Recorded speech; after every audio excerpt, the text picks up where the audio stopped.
Melbourne, Australia. Wang Qiang says she lost so quickly to Serena Williams in the United States Open quarterfinals last year that it hardly left a mark. 6-1, 6-0, 44 minutes.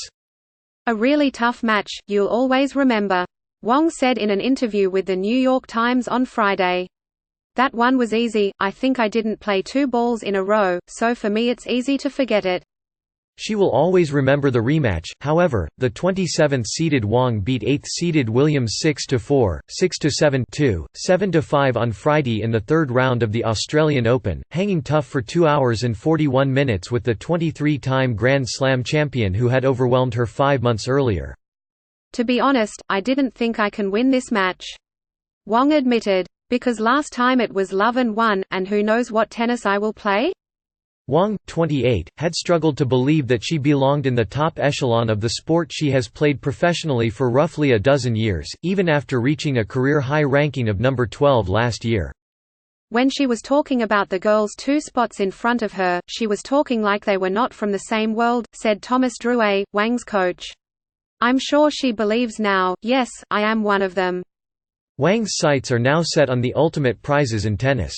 She dreams of becoming the second Chinese woman to win a Grand Slam title, following Li Na, who won the 2011 French Open and the 2014 Australian Open. Li's trailblazing led the WTA to invest heavily in expanding the tour throughout China, which has allowed Wang to aim for big goals close to home. Wang is based in Shenzhen, site of the WTA year-end championships for the tour's top 8 for the next 9 years, which awards over $4 million to the champion. Every player, they want to be top 10 and play finals, and it's really big money, she said. Nicknamed Q, Wang already earns plenty in endorsements in China, where she has been known more for her bubbly personality and photogenic appearance than for her prowess on the court. She has speculated that officials with China's Tennis Federation were first drawn to her because she was pretty, then realized she was actually pretty good at tennis, too. She was plenty good on Friday against Williams.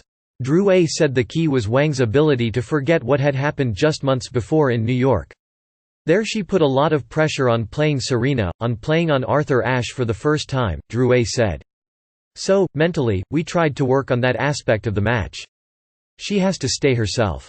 She has to stay Q, with her personality and her style of game, and play like any other match. Staying true to her style of game meant being aggressive, which she had been unable to do in New York, hitting 0 winners.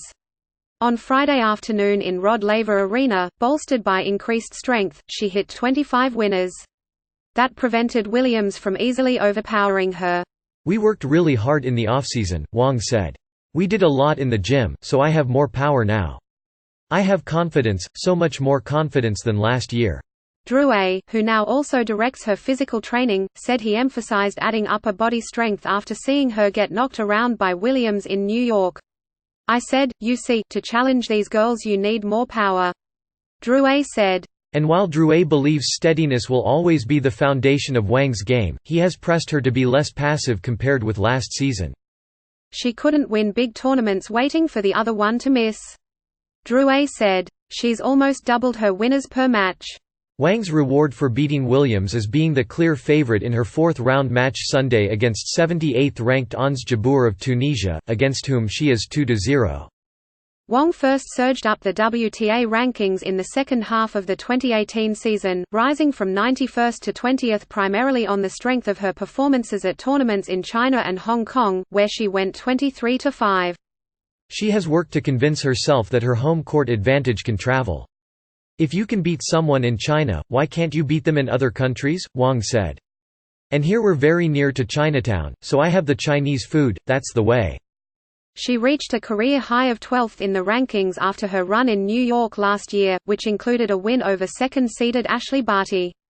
The win was emotional for Wang. It came soon after the death of her former coach Peter McNamara, an Australian doubles champion who passed away from prostate cancer in July. I always dream about him. Wang said Friday of McNamara. I think he can see what I played today.